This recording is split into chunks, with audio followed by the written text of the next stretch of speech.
কি বললাম?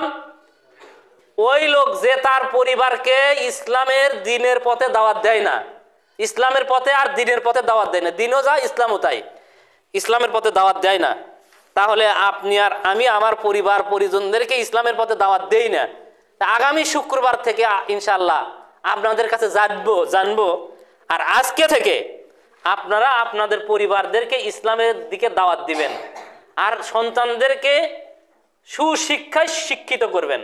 শিক্ষায় জাতির মেরুদণ্ড বলতেছে না, ওটা কিন্তু নয়। সুশিক্ষায় জাতির মেরুদণ্ড, ইসলামী শিক্ষায় শিক্ষিত হলে সেই জাতিকে কল্যাণ দিতে পারে, নচেত দেওয়া কখনো সম্ভব নয়। সুশিক্ষায় শিক্ষিত করা, ইসলামী শিক্ষায় শিক্ষিত করবেন, আপনি আপনার সন্তানদেরকে ইসলামী শিক্ষায় শিক্ষিত করবেন, আপনার পরিবারকে ইসলামের দাওয়াত দিবেন।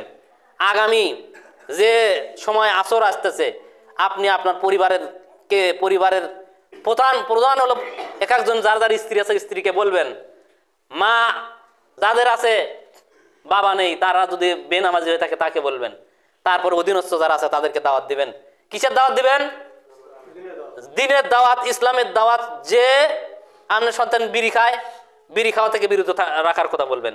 আপনার সন্তান নামাজ পড়ে না, নামাজের দিকে দাওয়াত দিবেন। আপনার স্ত্রী পর্দা করে না, পর্দার দিকে দাওয়াত দিবেন। আপনার বেটার বউ পর্দা করে না, পর্দার দিকে দাওয়াত দিবেন। এটা কি ইসলামের পক্ষের না বিপক্ষের? দিনের পক্ষে না দিনের বিপক্ষে? এটা দাওয়াত দিবেন আর আপনার সন্তানকে ইসলামী শিক্ষায় শিক্ষিত করবেন।